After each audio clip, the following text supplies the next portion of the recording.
What is up, everybody? Welcome back to MLB Swing for the Fences here on the Run Pure Sports YouTube channel. It is Tuesday, May 6th, a glorious day. Timberwolves, Warriors kickoff, 11-game baseball slate. And, of course, as always, joined on Tuesday afternoon by the one and only Steve Boynton. Boynton, how you doing on this Tuesday afternoon?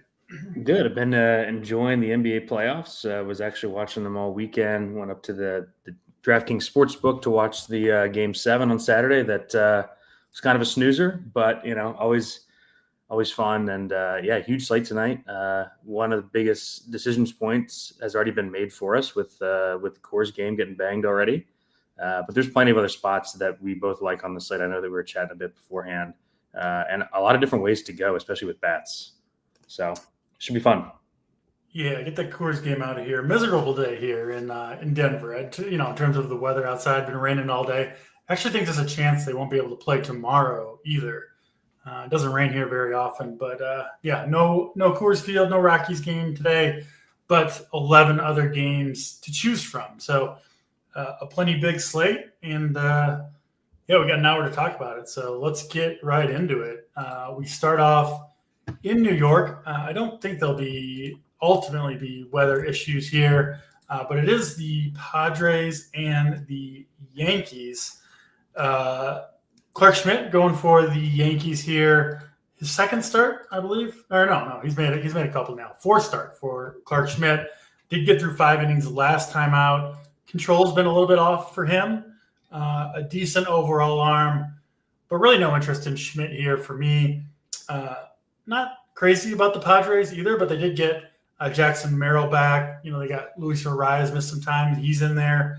He's, I guess, kind of interesting with the short porch in right field. So maybe you could make a case for the Padres. There's offenses I like quite a bit better on the slate. And then Michael King going against this Yankees team, who we know obviously can do a ton of damage with Aaron Judge in the middle of that lineup. But King, a good enough pitcher where I think I'm passing on the Yankees bats. I'm not going to get to King either in my 20 lineups tonight, but if you want to make the case for him, go ahead, Steve. But yeah, first game of the night here, at least for me, not going to end up with a ton here outside of, some Aaron Judge one-offs, maybe getting Merrill back in there. But overall, kind of I wouldn't say a dud of a game, but a game I'm not super interested in for DFS purposes to kick off the slate. What about you, Steve? What are you doing with the Yankees and Padres? Yeah, on this slate, it's kind of a dud, right? There's just a lot of places that we want to be over on and we want to get to. This isn't one of them for me. With you on the fate of Schmidt, they pushed him back. He was supposed to start over the weekend, had like a side injury or something like that. I just don't really want to get involved with him against this Padres team that's, like you said, getting healthier. We don't have the lineup quite yet, but I assume Merrill and Arias will be in there. So, the top 5 or 6 or so are back to full strength there for the Padres. So no real interest there.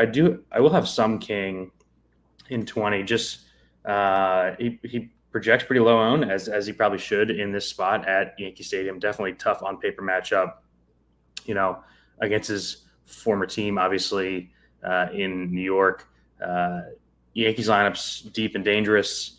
But King's just been so good. I just think that he can pop upside games, especially on a slate where, I think you can also poke holes in the other top arms. Skeens 10K hasn't had the strikeout stuff that he had last year.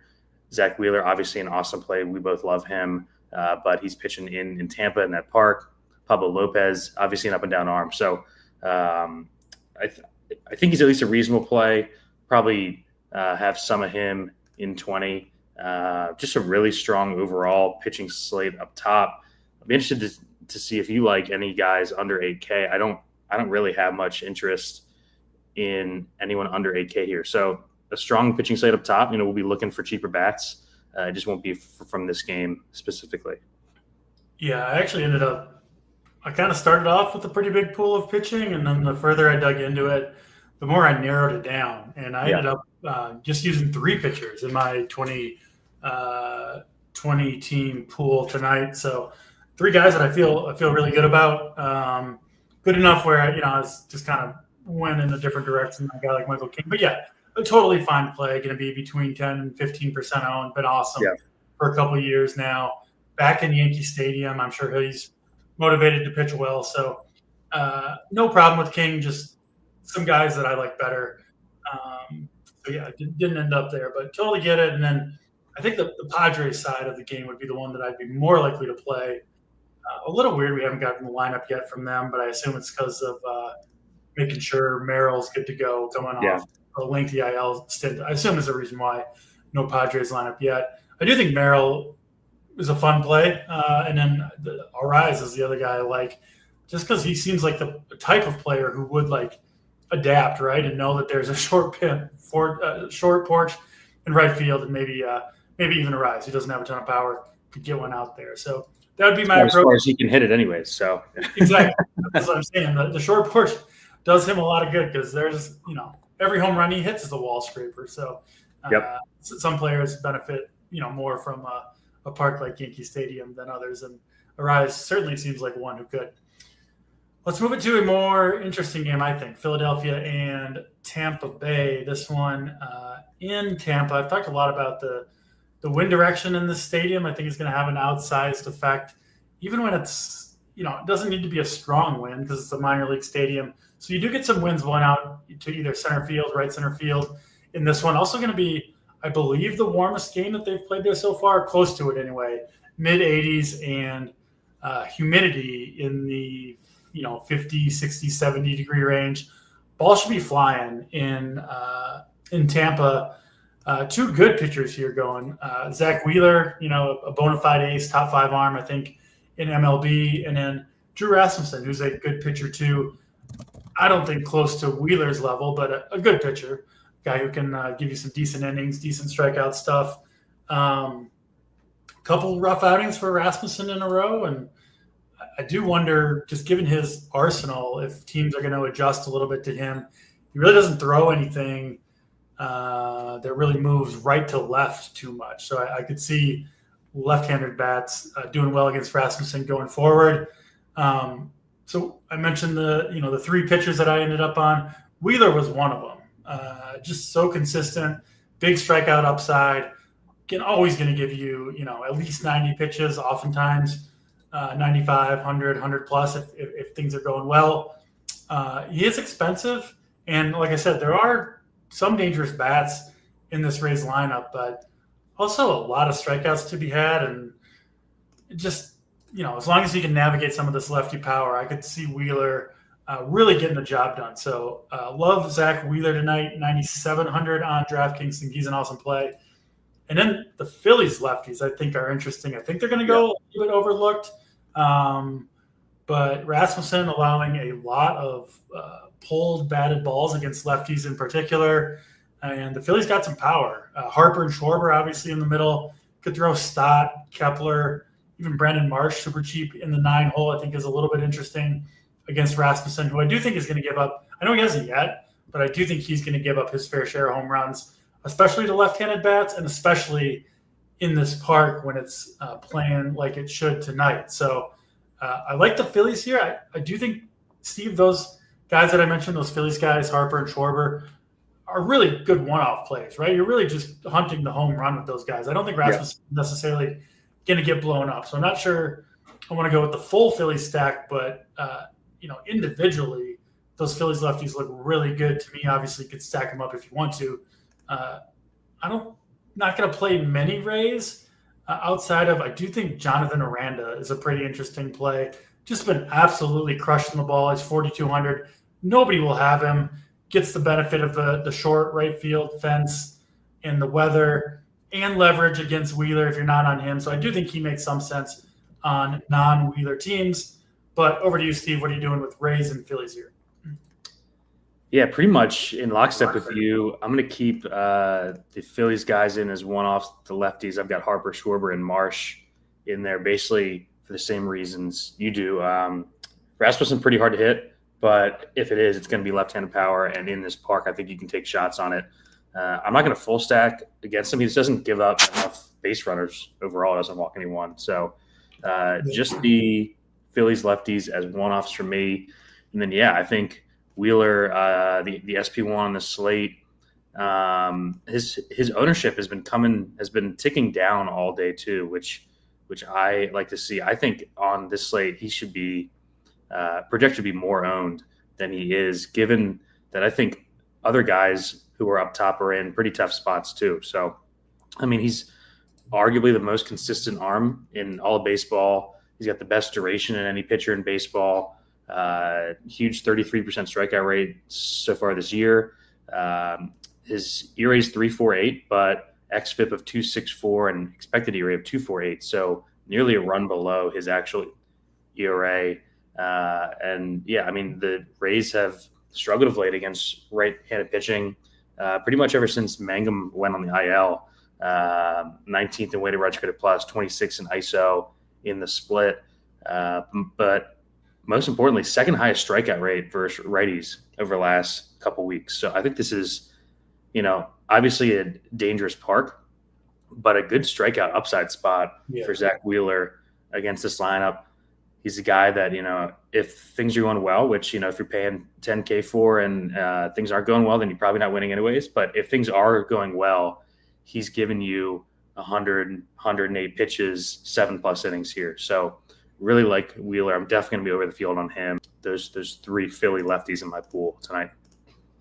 Yeah, I haven't looked at the Wheeler strikeout props. They should be high in this one, and this does seem like I don't know, people betting the ladders. I could see 10+ strikeouts for Wheeler here fairly easily against this Rays team. I will say he has given up home runs, 7 home runs allowed on the year, and this is going to be a good home run park. That's why I mentioned Jonathan Aranda in particular. I think is a really fun play. I do like myself some power one-offs against the against the chalk pitchers, especially when they, the strikeout pitcher is fine, but do you give up some home runs?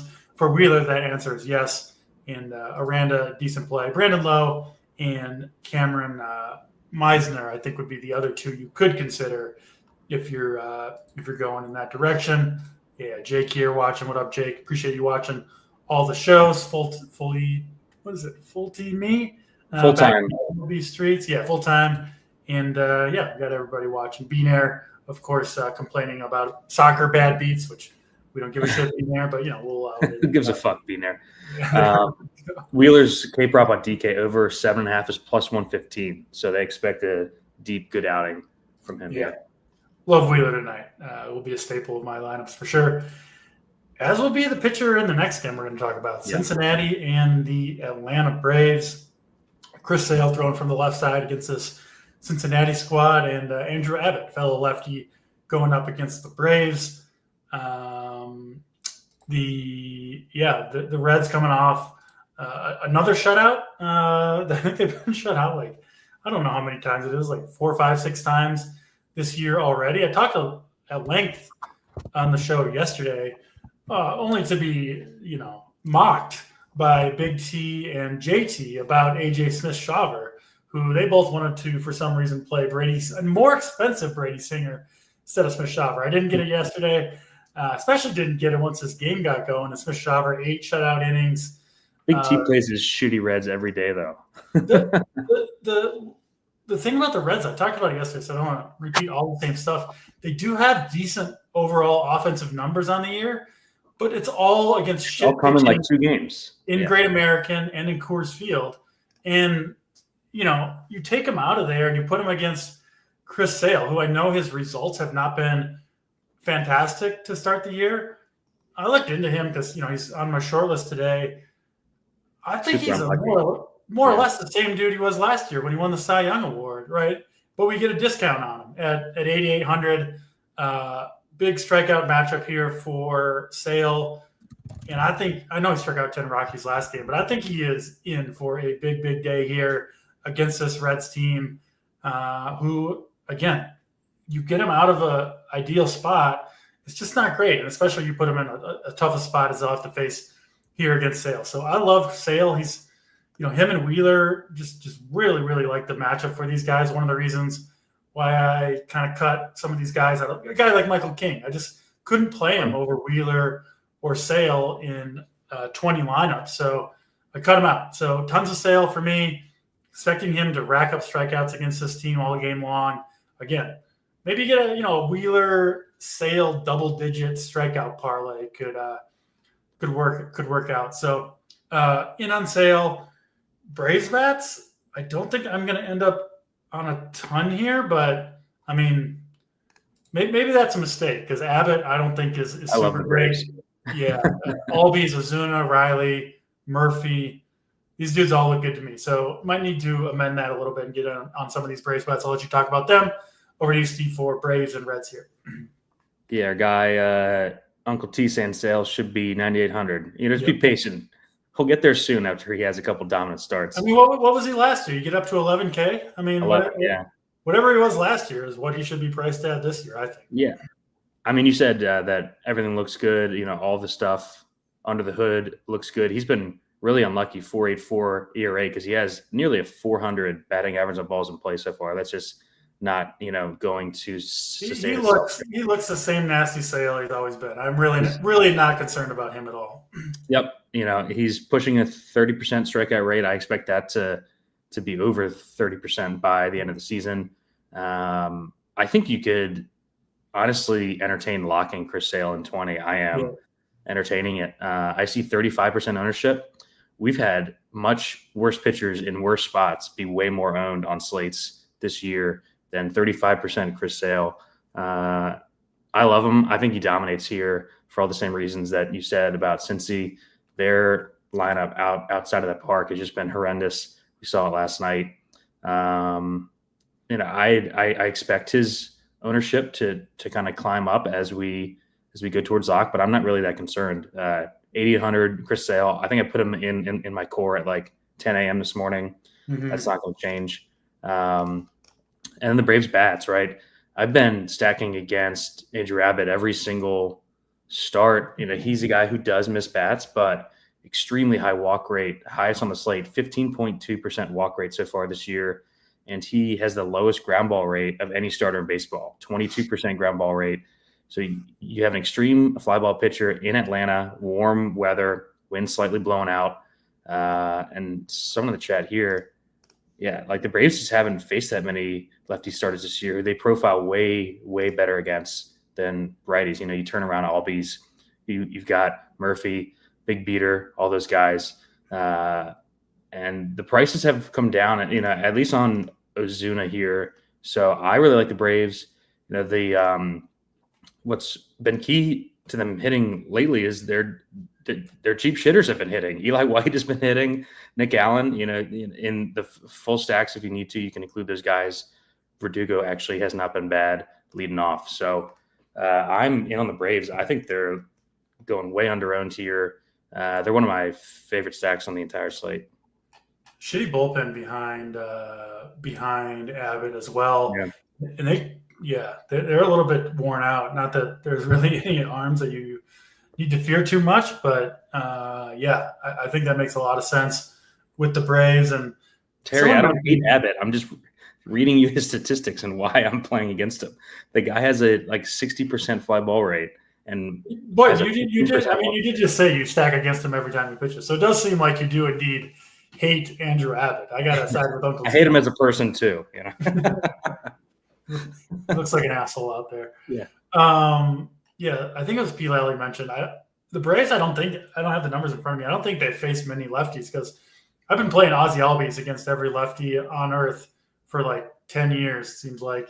And I haven't played that much Albies this year. So I'm in on the Braves. I mean, even just the top three and then Murphy, right? Obviously probably include Matt Olson in there if you're going that direction, but I got to get in on some Braves action for sure tonight. I'll be joining you there. And we're both extremely high on Chris Sale.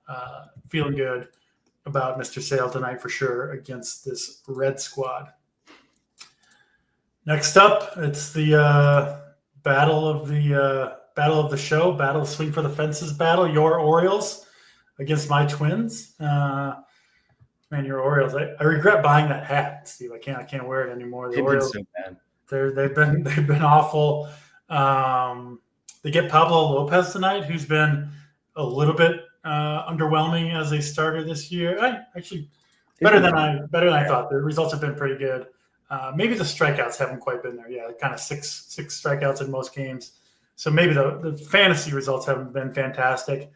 I think kind of a tough spot for Lopez here. Faces 4 lefties to kick it off, 4 pretty good hitting lefties. And then you got Jackson Holiday down in the 6 hole, who is about the only thing going right for the Orioles at the moment. Looks like he's maybe turned it around.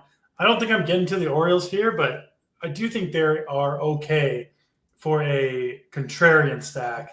Mullins, Henderson, Rushman, O'Hearn. You could see that working out. It is going to be the best hitting weather of the young season in Minneapolis.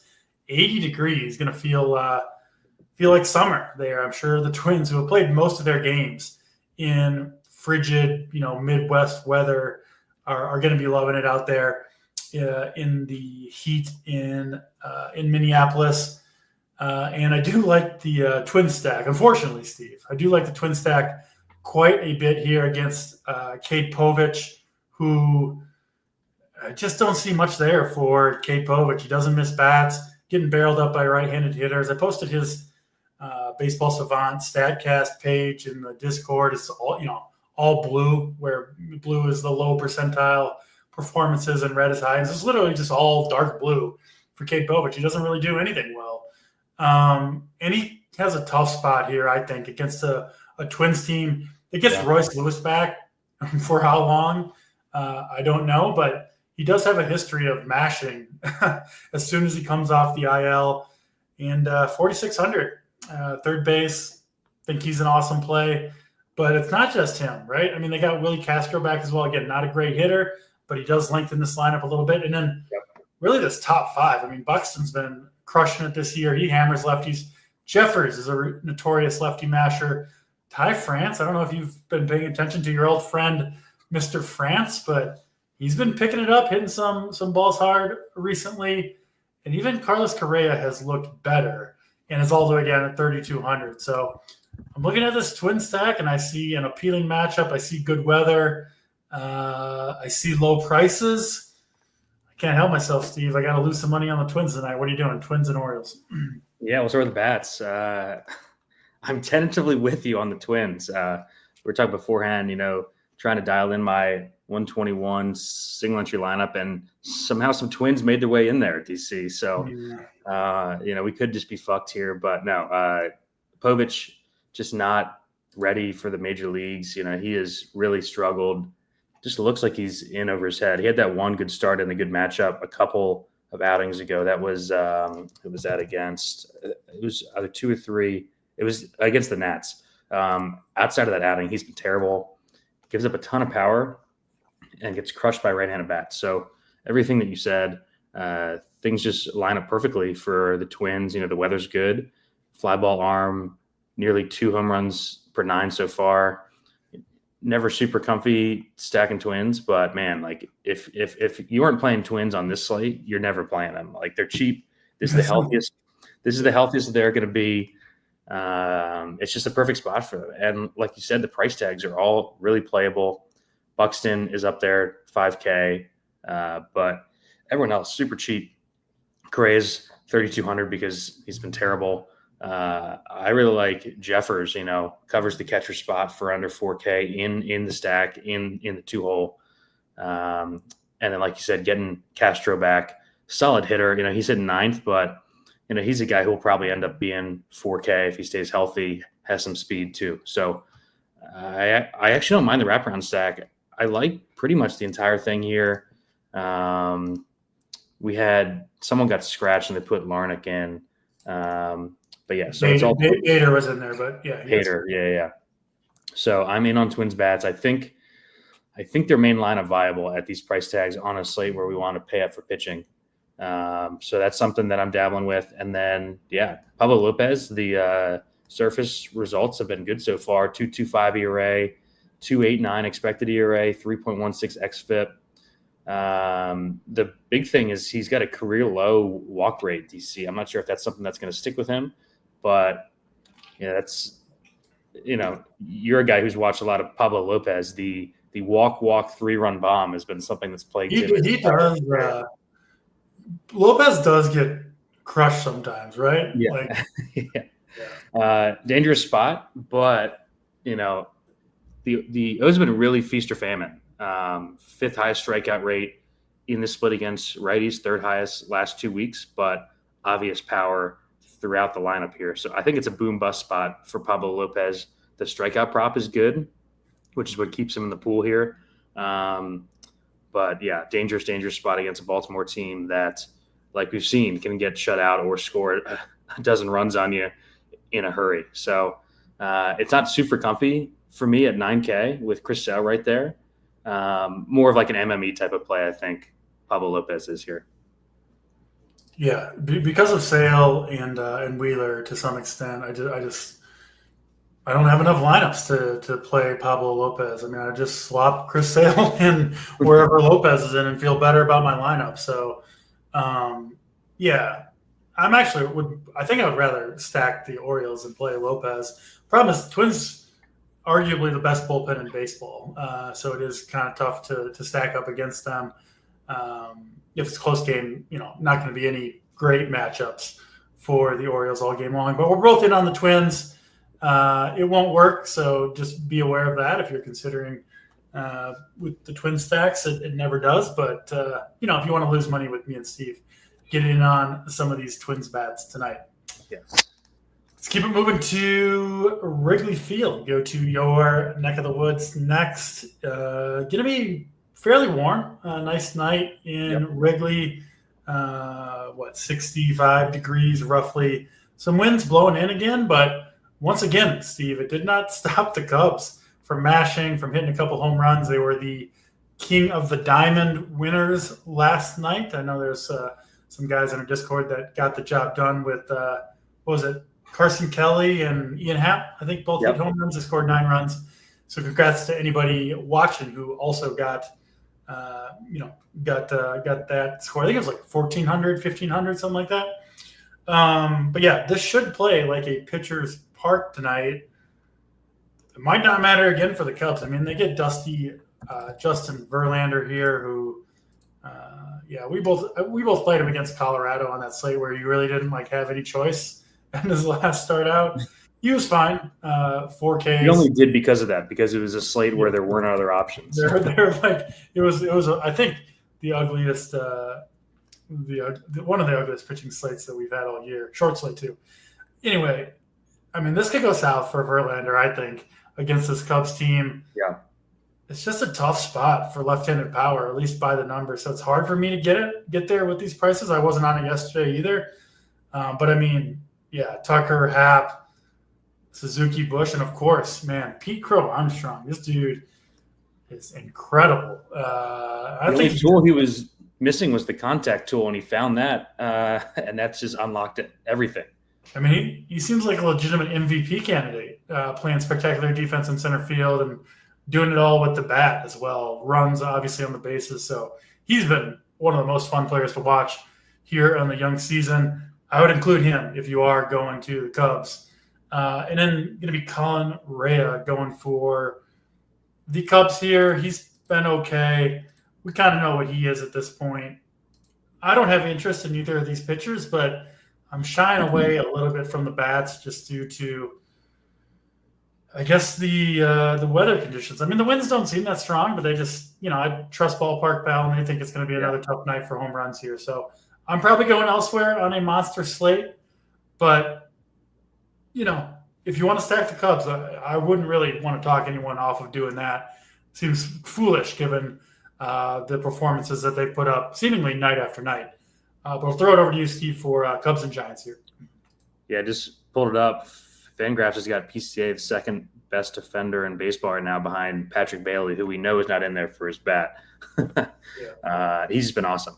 Like the Cubs are entering, kind of have to, if you're playing a bunch of lineups, I think they're entering the territory where you kind of have to have some exposure every slate regardless. They blew up Skeens last time and they were on the winner. They were on the winner last night. Much better weather tonight than last night. It's 76 degrees right here now. It's supposed to cool off a bit. My issue with including Cubs DC is I don't really like any cheap pitching on this slate. Yeah. And they're expensive.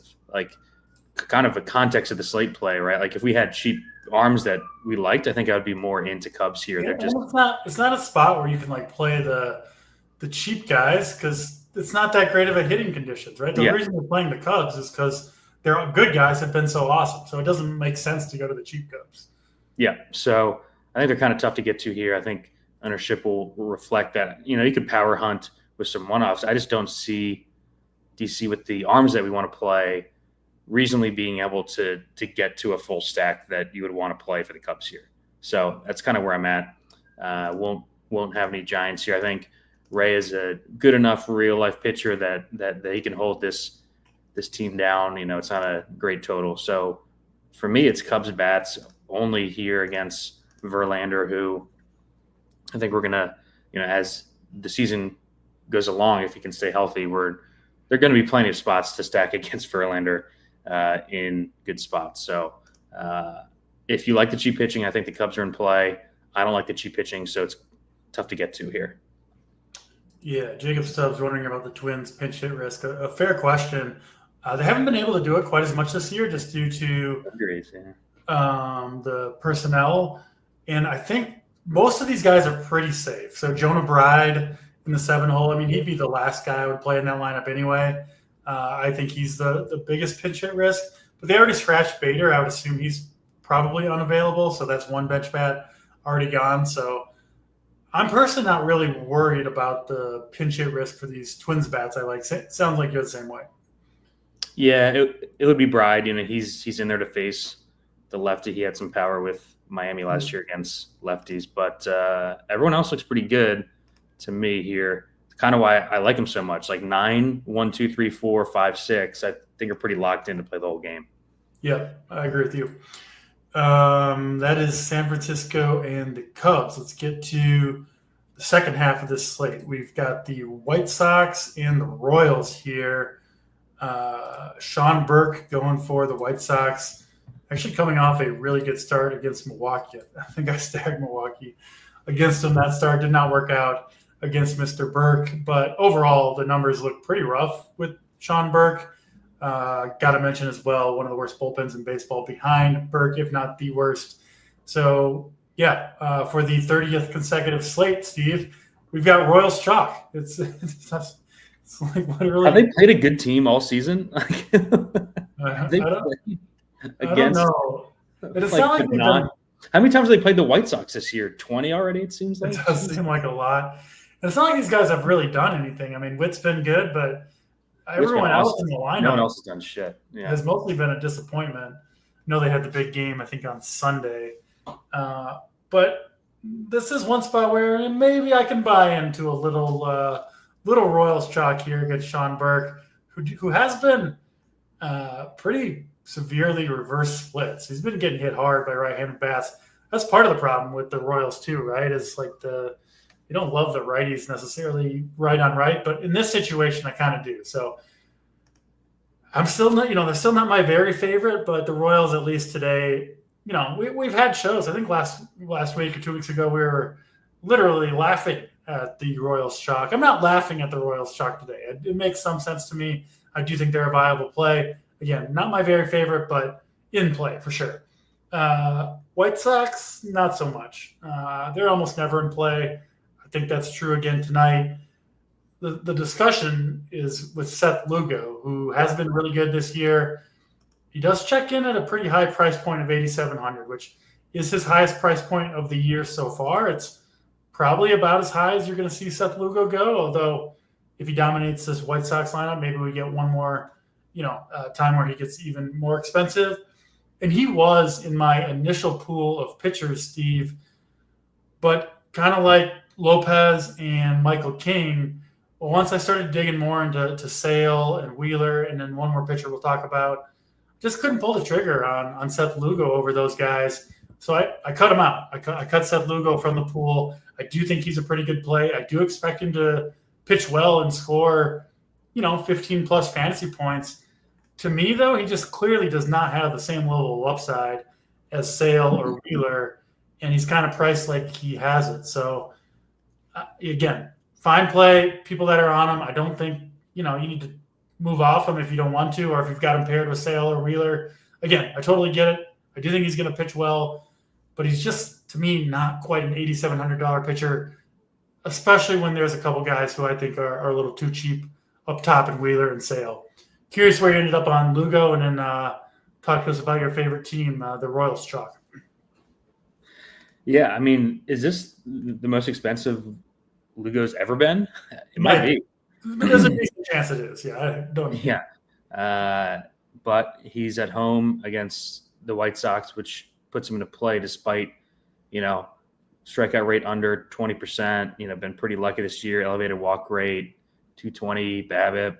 His estimators are like 4.5. But this is probably not the spot where that comes back to earth, right? Just because these guys have those numbers doesn't mean that it's happening that next start. We've seen that for 2 years with Tyler Anderson. He just feels like a safe play, which is why I think he's going to come in higher owned than the projections. Like if you're in that range and you already have Sale, I think people are clicking the safe Seth Lugo play over like a Pablo Lopez or a King, guys who are in tough matchups. I do like Lugo better than both those guys, Lopez. Yeah. Well, no, I'm saying I see like 15% ownership. I think he comes in like 25. I think he comes in higher end than people think here, just because he does feel like a safe click, and for good reason. So I think he's a reasonable play. I'm definitely not playing him like in single entry. I just don't think he has the upside to beat the guys around him. And I'm high on the guy that I think you're high on too, who's a bit cheaper than him. So I'm with you there. Royals bats. Yeah, I mean, they're in a good spot. Burke has been lucky. If this were a different slate and I liked a bunch of big-time bats, I think you could play some Sean Burke at 5,500. I mean, it's such a cheap tag. I liked Tobias Myers some last night, kind of in a similar spot. So I think he's at least in play. Like if you're playing a bunch of lineups, I think you can play him, just because I just don't like anyone under 8K. And at least the difference there is like you're just getting almost 3,000 in savings. So fine with both pitchers. And then, like, what do you do with 25% owned Jonathan India in 11-game slate where we like a lot of hitting spots? Like we've talked about some already, and the later games have a bunch of really good hitting spots too. So makes me uncomfortable, but on a slate where we're paying up for pitching, there's a reason why these guys are popular. They're so cheap. Outside of Bobby Witt, no one else is even 4K. We've got 3 or 4 bats in the 2K range. Now, the reason that they're 2,200 is because they're all hitting 150, and this has been one of the worst offenses in baseball. So, I'm undecided on what to do. Probably not 5 manning Kansas City. Probably 2 and 3 manning where it's viable with some Bobby Witt one-offs, I'm sure. It's just really tough for me to play this team at ownership. I think there are some cheaper teams that I like more. We talked about the Twins. I like the Angels, who we'll talk about later. I just think that there are spots that are just as good who are going to come in way lower owned. I mean, almost every slate we're seeing India, Witt, Pasquantino in like the 121 at 35% owned. And I just think that there are a lot of teams that could match what the Royals do on this slate, personally. You got to start bringing you on the Monday shows and talk some sense into JT and Big T. I can't believe, Steve, that they let Tobias Myers throw more than 6 pitches yesterday. Just absolutely astonishing. They didn't like Tobias Myers? I wasn't able to watch the show. No, I liked him. I had like 20. It was a great spot for him. Not having the Tobias Myers play, but he ended up. That's the cheapest Tobias Myers is going to be in his entire career. Yeah, I talked for like an hour about Tobias Myers yesterday, so I don't feel like he's not worthy. I would have hopped on to. Yeah, he's not worthy of such discussion. But I did need to take one more little shot at those guys from yesterday. They hurt my feelings. Very sensitive guy over here. That's the Chicago White Sox and the Kansas City Royals. Houston and Milwaukee are up next. We've got Hayden Wesneski going for the Astros, Chad Patrick going for the Brewers. Both these guys priced in low to mid 7K, 7,200 for Wesneski, 7,400 for Patrick, and kind of on the the Tobias Myers theorem, if you will. I was looking at Chad Patrick for this matchup too, because the Astros don't have any left-handed bats outside of, I guess they do have Victor Caratini in there, which might be a downgrade over their normal catcher anyway. So 8 righties in there for the Astros. But Patrick, I mean, he's not that cheap, right? Like he's 7,400, not 6K. Yeah, exactly. If Patrick was cheaper, I do think he's going to be fine here, but just not enough of a discount, I don't think, on Patrick at 7,400. So he was another one, kind of like Lugo and Lopez and King, that I did end up cutting from the pool. Again, I do think he'll get you, 12, 14 fantasy points. I just don't think it's going to be enough with some of the aces that we've got going on the slate. So I didn't end up playing Patrick. I'm not on the Astros, though. I never play the Astros. Not going to play the Astros here, especially with Jordan Alvarez out of the lineup.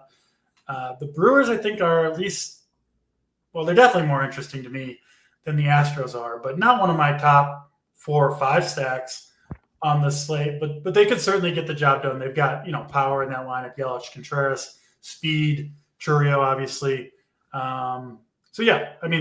I think the Brewers are one of those teams where if you're playing a lot of lineups, I would definitely want exposure to them. I don't know if I'll get there in my 20, but they're a decent way to go against Wesneski, who I kind of think is maybe a little bit better than a run-of-the-mill arm, but not someone that I'm running away from. What about you, Steve? What do you got for us? Astros and Brewers. I'll make this quick since we've got a bunch of games. I have no pitchers or hitters in my pool from this game. I would be interested in the pitchers if either of them were cheaper. It's just the exact same thing that you said. I just don't see, if you're only getting a 1K discount from Chris Sale, how I would include these guys in my pool. I don't really want to attack either guy. I think both are solid arms, and I'm not going to play Houston. I mean, how many times on the show have we both said, just stream right-handed pitching against Houston? I mean, that's why we were on Tobias Myers last night. But Tobias Myers was also 5,700, not 7,400. So, I don't want to stack against either pitcher, and neither pitcher is cheap enough for me to play. So this is a full pass game for me here.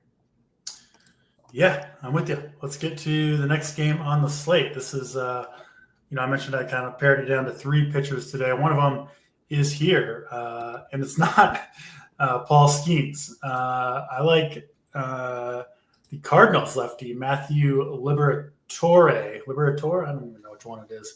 We'll go with Liberatore on this show. I like what I've seen from him so far. If you look at the game log, Steve, not talking to you, but people watching, don't be alarmed by the 5 fantasy point outing last time out against Cincinnati. Rain kind of canceled that game. So only 3 innings, 42 pitches. I'll be honest, I kind of like that for Liberatore. Get him some extra rest. They've been letting him go pretty deep, around 90 pitches most games, but he could get up to 100 in one game against the Mets. And, he's had a reasonable schedule and has fared very well. I've watched a few of his starts. He looks good to me. He's got kind of a Kenshin sink type approach where he's got 4 or 5 pretty good pitches, not one dominant pitch. But I like what I've seen from Liberatore. Laughing at Swales, we'll get basketball season. We got a couple more months of basketball season, but we'll get Mangone on here butchering multiple names per game before too long. So, patience, Swales. Mangone is coming. I do love Liberatore here. This Pirates lineup, we mention it all the time. You just can pretty much X out everybody except for O'Neal Cruz. Brian Reynolds coming alive a little bit now too. But it's just a bad lineup. Look at it tonight. It's even worse than usual. Alexander Canario is hitting 5th. Yeah, we do have our guy Bobby Boom's favorite player, Matt Gorski, in the 6th hole. If you need a cheap first baseman, I do kind of like him tonight on non-Liberatore teams. But I really like Liberatore here. He's going to be not low owned per se. What do you got him at, like 10%? That's pretty low. That's pretty low. I sometimes play pitchers who are like 1% owned. So 10% doesn't feel that low to me. This is But this that's is like as low as by you your go. standards. Yeah, you're smarter than me. So you normally don't dive into these 1% pitchers. But yeah, I really do like him. He is one of the 3 pitchers that I'm using. I don't know if he'll make the main team over Wheeler. It's Sale's in. It's between Wheeler and Liberator for my main team. But yeah, I like him. Kind of said my piece there. I think he's going to have a strong game here. So What are your obviously not. thoughts after the Cubs outing? Yeah. So yeah, I mean, Pirates bets. I'm not paying the 5,900 for Cruz. Gorski is the only Pirates bet that's in my pool. Cardinals bats against Skeens. I mean, I don't think I'm going to get there. And I'm sure some people are on Skeens, and honestly, I don't have a problem with it. He's been a little bit underwhelming, though, this year. I mean, of course, he's pitched well. But outside of that one huge game against the Dodgers, obviously, of all teams, I think you were on in that game, Steve. I wasn't. He hasn't been that great. Of course, his last outing was against the Cubs, who have done what they did to Skeens to everybody. And he did face St. Louis back about a month ago now, and did give up 5 earned runs in that game to them. So Skeens is fine, but I mean, I definitely like Wheeler more, and I would take Sale straight up over Skeens as well. So again, he's kind of a victim of the slate for my personal lineups, but yeah, if you want to talk people into Skeens, I won't really push back much. I'll throw it to you, Steve. What do you got for us, Pittsburgh and St. Louis? I was just laughing because our Boom Report just came out. If you're not a member, Stats' Boom Report has been great. It's got the best first base value, Matt Gorski. Does it really? A little preview from the Boom Report. All right. I do. Boom in the Boom Report, kind of finding the synergy here. I'm getting some Gorski in my life, no question about it. I'm adding some one-off Gorski. I mean, he's going to strike out 4 times, but Well, that's fine too, because that means we're doing well. That's fine too, because that dovetails into what I was just about to say. By all means, Gorski, strike out 4 times. Yeah, cool. I'm also on both pitchers here. Liberator, really like. I tried to use him last game. I actually had a bunch of them before that game was looking like rain. So, been kind of chomping at the bit to get to use him now that he's fully stretched and looks good. He's gone deep in outings where he's pitching well. I think he's kind of a breakout arm that, I think both of us want to continue to be early on. And at 8,200, I think he's got more upside than Lugo here. It's a great matchup. The estimators are elite, 2.93 expected ERA, 2.9 xFIP, keeps the ball on the ground. This game total has gone down to 6.5 at some spots. I'm just going to continue to be overweight on him at 10%. I really, really like him. I'll be well over the field there. I think he's viable for a main team here. Honestly, like if you have teams where you need the 1,500 from Wheeler to go down to him, I'm okay with it. Yeah. On this slate. He's probably going to be my 3rd highest owned pitcher beyond Sale and Wheeler. I will have some Skeens. I'm a bit worried that the strikeout rate this year is more of the norm than the strikeout rate last year, which was 35%. It's 25% right now, probably somewhere in the middle. His underlying stuff still really, really good. But he is facing a hot Cardinals team. So I think people will jump off of Skeens just because of, the box scores and what just happened against the Cubs. This is still a guy who is going to have the ability to pop 35 40s against any team in the league. We saw that with the Dodgers. The stuff is so good. So I think he's a guy, I'm playing 20. He's a guy that I'm always going to have some of just because there are going to be, whatever, a 5th of his starts of the season, he's going to put up a score that you probably just need. So not on my main team here in a tough matchup, but a low total game, and he is one of these slate breakers in the sport. So I guess you could say mild interest in Skeens, a lot of interest in Liberator here. And I'm considering coring him. So glad to know that you were also on him. And yeah, no bats in this game except for Matt Gorski. So I have some one-off 2K Matt Gorski at first base in lineups that need it.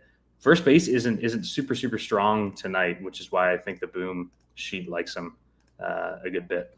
If we can get 7 innings of 11 strikeout ball with 2 Gorski solo bombs off Liberatore, we're going to see some RPS up top tonight. So yeah, I mean, to expand the point just real quick before we move on the spot for him, the lineup that Pittsburgh put out. So Canary hitting 5th.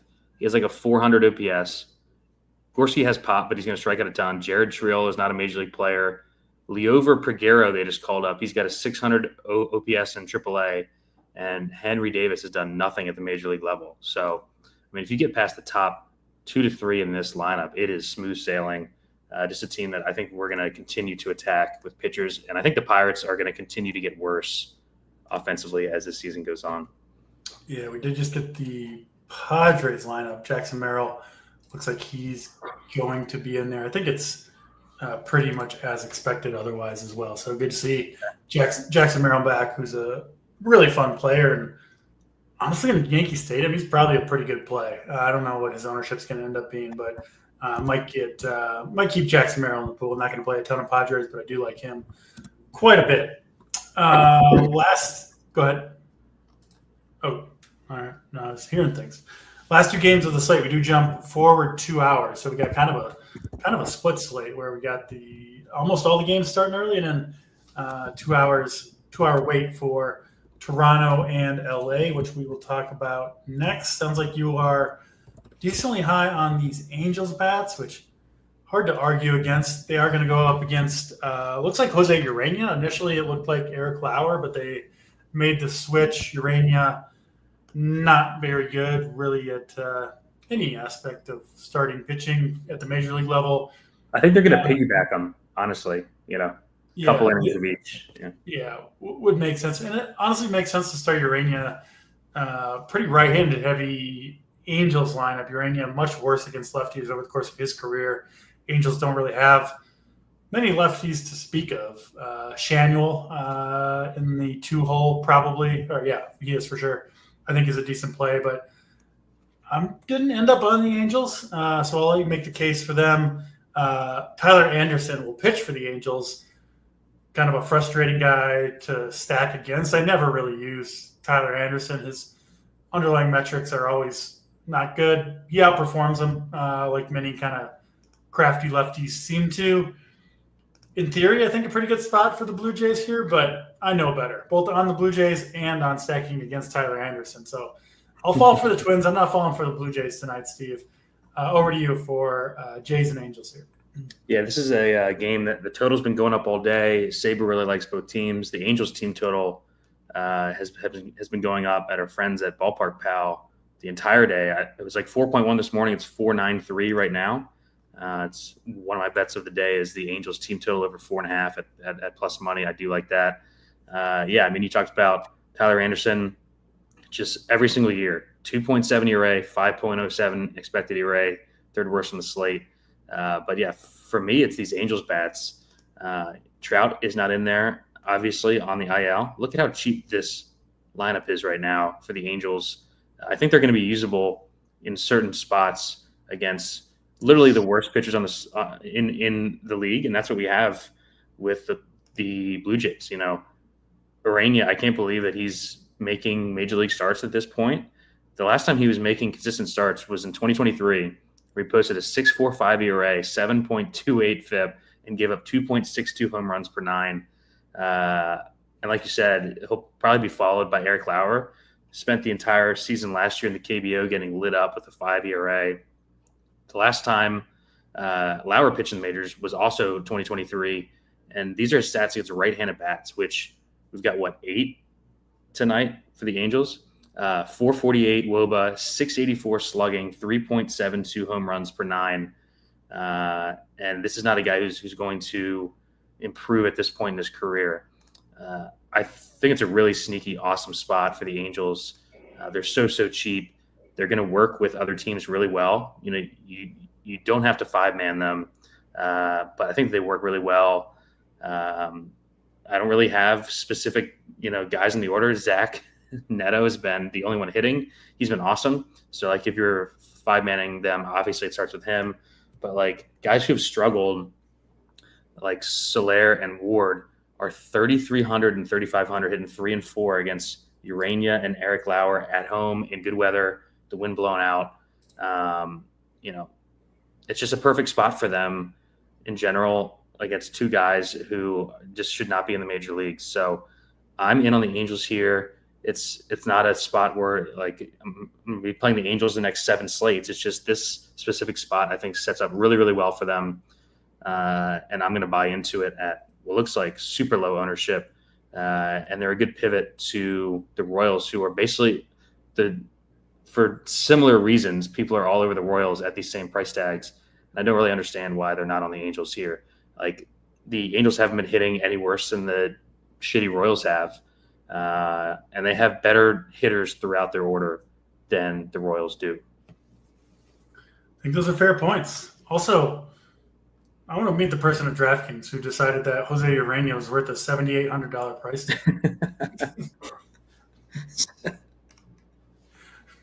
7,800, really? He should be. He's pitched once the whole below season. The relievers, His average score on the season is negative 2.1 because he's thrown one time and got obviously roughed up the time he did pitch. So, well, I think he's overpriced by about 3,800 is what I would go with the overprice on Jose Urania. Which, if that's true, probably means I'm not as high on the Angels as I should be. So, might be another team I need to mix in. It's just like on a slate where we really only want these expensive pitchers. Look at the price tags on these guys, and they're facing Urania and Eric Lauer. I like it. I'll get some Angel stacks in there. Coming around on them for sure. Urania and Falx Cora. Alex going to core Justin Verlander because Bill Miller's behind the plate. Yeah, that's a pretty decent call there. We shall see. All right, last game of the night, Mets and the D-backs. I was all over this game offensively last night. It was a little bit disappointing. I think it ended up 5-4, so hit the total. 7 double plays in that game last night. It should have been better. I'm going back to it here. We do have much better starting pitchers on the mound, at least in name. Zach Gallen going for the D-backs, and he's been all over the place this year. He had one of the best outings of the entire season in Yankee Stadium. That was wild. The Yankees were like clicking on all cylinders at that point. 43 DraftKings points, 13 strikeouts. He follows it up with, a negative outing against the Orioles. He's had a couple bad starts and some good ones too, including last time out against the same Mets team in New York. 8 strikeouts in that one, 28 DraftKings points, 6 strong innings. I kind of think this one goes differently for Zach Gallen. I don't know how much you've watched of him. He does not look like a dominant ace when he's out. He looks like a guy who used to have good stuff and is trying to figure out how to get guys out with his. He reminds me of Aaron Nola a little bit, where the stuff has declined and he becomes very hittable at times. Will give up home runs. I think the Mets are going to get the job done here. Both of these teams, I talked about how bad the D-backs pen is, and they it's just terrible in general. The Mets rather have a decent pen, but they did burn through all of their good relievers yesterday. So I think this game could be another one. It had it last night, but similar to tonight, where we see scoring late in this game. David Peterson going for the Mets again. Not a terrible pitcher by any means, but he does allow quite a few base runners. He's hittable. If you look at the hits allowed, it's one stat, but I do think it kind of illustrates how hittable Peterson can be. 5, 8, 7, 7 hits allowed in his last 4 starts. Arizona. I mean, he pitched well against Arizona last time out too. I think this game is going the opposite way than what it did last time these two pitchers faced each other in New York. And I'm in on the D-backs bats. They got some certified lefty mashers in there. Ketel Marte, one of the very best hitters in all of baseball against lefties. He's been injured. I did look into him. I think he is good to go. Bat speed and all that stuff looks good. And then Eugenio Suarez, who crushes in Arizona, historically crushes lefties. I think a very, very good spot for Suarez, for Marte, but really this whole lineup looks good. Perdomo, I keep talking about him. He's been awesome. So yeah, in on the D-backs, in on the Mets, and you'll get them lower owned tonight than last night, just due to, I mean, Zach Gallen still's got a pretty big name, and yeah, I think people are just looking in a different direction for the most part. So this is a great point too by Redmond. Like, their back end guys are great, but if they're not winning, they can, it can snowball on them. And Peterson is a guy who can have really bad blow up innings from time to time. So yeah, I really, really like both offenses here. Over to you, Steve, Mets and D-backs. Yeah, interesting spot. I'm not on either arm. We basically talked about all the arms that I'm on so far. We actually just got, at least the Arizona lineup just came in. Pretty sure they'll have Grichuk hitting third, as they have most of the year against lefties. He's going to come out of this game for Pavin Smith, though, probably pretty early. Yeah, that's what I was just about to say. Yeah, so he's big time pinch hit risk as a guy who might pick up some ownership. Do you have a preferred side? I think I prefer the Mets side of this, just because. So I don't know. I guess I trust them a little more, and there's less pinch hit risk, and they're cheaper. I think it's close because I do think Gallen is clearly the better pitcher between the two. Yeah. And I do think the D-backs pen is worse. So, I mean, I really like both sides, but I agree with you. I think the slight lean Mets. I'm fine with that. Yeah, Alonso's been one of the best hitters in all of baseball all season. Incredible. We've seen Juan Soto start to come alive a bit. When he starts to take walks and drive the ball to left center is when you know that Juan Soto's close, and he's really been doing that lately. And 5K is probably. Lindor's been crushing the ball finally. I mean, that top three for the Mets, Lindor, Soto, Alonso, is, I mean, that's as dangerous as any three-man stack in the game right now. The issue is if you want to play Wheeler and Sale and those three, you're going to need cheap bats, which is why that's why I like the Angels tonight, because I want to play the top three of the Mets if I'm playing the Mets. I don't want to be playing Simple Jack and Brandon Nimmo, Nimmo's good. I like Nimmo. Don't be putting Nimmo and Simple Jack in the same sentence. That's not cool. I just meant overpriced guys. Nimmo's only 700 less than 4,300. No, that's fine for Nimmo. Yeah. Anyway, so I do like the Mets more just because I feel like this is an offense that can really explode in games, and they've come alive lately. So I'll lean Mets, but I see the Arizona side. Peterson is not a guy that I have gotten right playing him or stacking him much. So I will leave that to you to make that call. So I don't have an issue with snakes either. Speaking of Nimmo and sweet Travis Mangone, it's not Finding Nemo. It's Brandon Nimmo, and this is a supposedly your favorite team in the New York Mets. So, come on, Brandon. This guy's been in the league like 10 years. You can't even get his name right. Very tilting. One more game to talk about before we do. We'll do the dawn draft. We're kind of running a little short on time, but we'll get to it after we talk about the A's and the Mariners. This one back in Sacramento. Looks like wind is blowing out today, so should be pretty hitter friendly. Jeffrey Springs, I mean, I know he's coming off a decent start, but he looks absolutely dreadful to me when I watch him pitch. I mean, he's lobbing 90-mile-per-hour fastballs. Even his command and secondary stuff doesn't look good. He's obviously kind of in that Tyler Anderson bucket, but he went from the best park for him to pitch in to the worst, basically, as an extreme fly ball soft tosser. Yeah. So this is I really want to stack against Spring. Seattle up there among my favorite stacks. They've been mashing this year. You posted an interesting article in the Discord about some of the changes they've made. Do we have a Mariners lineup yet? I don't think so. No, I think they're waiting on Arozarena still. Yeah. So Arozarena, who is, one of the, I think the third kind of key play in that lineup behind Julio Rodriguez and Cal Raleigh. We'll see if he's in there. Obviously, bump to the Mariners if he is. And then I think they're going to get Dylan Moore back as well. Should be in there, frankly, probably leading off, I think is what they were doing. Yeah, he's been leading off More. against lefties when he's been in there. And he's been crushing lefties this year. He's got big power. Hopefully he's fine coming off the injury. But yeah, Julio, Camporeale, Moore, and Rosarena if they are in there. And then obviously can't play him in the same lineup.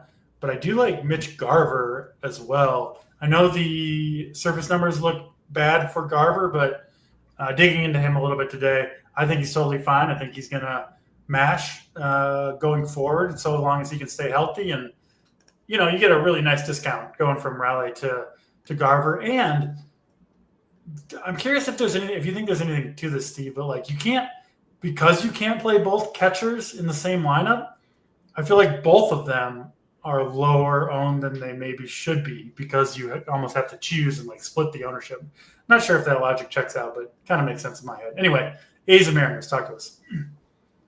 Yeah, and kind of the sneaky guy who's driven the bus, especially the last 2 weeks on their breakout, has been J.P. Crawford. Has been awesome for them. Still cheap. They just refuse to raise his price tag. Big T would be all in. If you open his box scores, he has had a great week or two. He's probably hitting in the 9 hole. You almost made me legitimately spit out my drink there. So which I actually like here because I think we have to talk about Seattle's is projected to be the highest owned team, them and the Royals, especially the top guys here. So I think there are ways to get different with this team. The reason they've been scoring so much is the back half of the lineup has been good. Williamson's been hitting, Rivas has been hitting, Crawford's been hitting. So I really don't mind doing a wraparound stack or just trying to get different within the lineup because I think that the pieces fit really well. Solano's going to come out at some point of this game. He's by far my least favorite hitter. He will be pinch hit for with Rowdy Tellez, the second that springs out of the game, which if you're stacking Seattle could be fairly early. I think the A's are just as good of a plays here against Emerson Hancock, who throws hard but doesn't really have any other appreciable talent to be a major league pitcher. I think the A's are just as good at plays as Seattle. They get the same team total on Sabre as Seattle at less than a third of the ownership. Top few guys are priced up a bit, but they deserve to be. Brent Rooker, I think one of the better plays on the slate. The lineup's good. Both these teams are playing well and hitting right now. It's a park that we like. One of our premium bets, the over in this game, we'll give that out from JBC's, is the over 10. So really like both sides of this. And I think that most people will go to Seattle, but I think the A's are just as good of a place here. Yeah, maybe Nick Kurtz finally gets on the board tonight. Good matchup for him if he's going to actually finally ever do something. And we got the Discord drama with Nick Kurtz that has us a little more interested in him as well. All right, let's do the Dawn draft. So 3 rounds, and a $3,500 or lower player counts as 1.5. Do you have the score from last time? I know we tied 1-1. We tied 1-1 first week. We were 0-0 last week, so it's still 1-1 overall. Shouldn't have asked. Should have let the 0-0 go by the wayside. Well, we drafted 2 Rockies and Tawa from Arizona, so we deserve that. I got a little out over my skis with the Rockies. Tim Tawa. I'm getting back to the good players for this draft. You're up first, Steve, if you're ready to go. Your first pick for the Dawn draft. Yeah, well, I'm not getting back to the good players because I'm picking our cheap guy first. Nick Kurtz from the A's gets his first career bomb tonight and gets me 1.5 points. I hope you're right because I'm going to have some Nick Kurtz in my lineup. I'll join you on the cheap first baseman train. Oh, no. And hopefully he's the only one who does any damage off of. You just said you weren't getting over your skis with the top. Yeah, right back to it. I can't help myself. As Big T says, I like to challenge myself by playing the worst place. It seems to really work out often. Matt Gorski, come on down to Team DC. Go ahead, Steve. You're up next. All right, I'll go with the guy who's been red hot lately. Leading off for the Angels, I like the Angels here. Zach Neto is going yard tonight. I'm going to my D-backs, Ketel Marte leading off. He'll get that one out of the way nice and early for us. Right, and then my last one will be, if we're playing the Twins, I think we got to do it and bet some Twins here. But I'll go a bit off the board. Your guy. No. If you're taking a Twin, you got to take your man. Yeah, 3,500 or less gets me the 1.5x. We're gonna be waving the flag. Ty France is going deep. France. Viva la France. For Boyden. And yeah, I'll stick with the Twins. I'll go with my guy, Byron Buxton. Definitely getting one off Mr. Cade Povich today.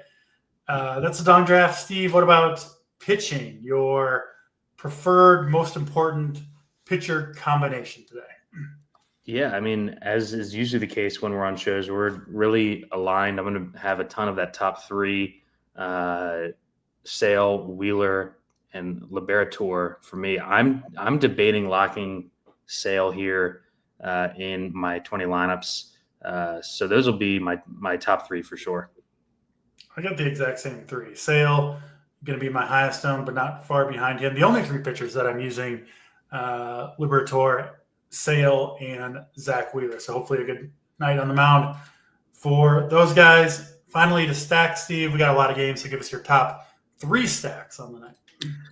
Yeah, I'll go with the Braves. We talked about at the top of the show. Love the Braves here in this spot against an extreme fly ball pitcher who has the highest walk rate on the slate.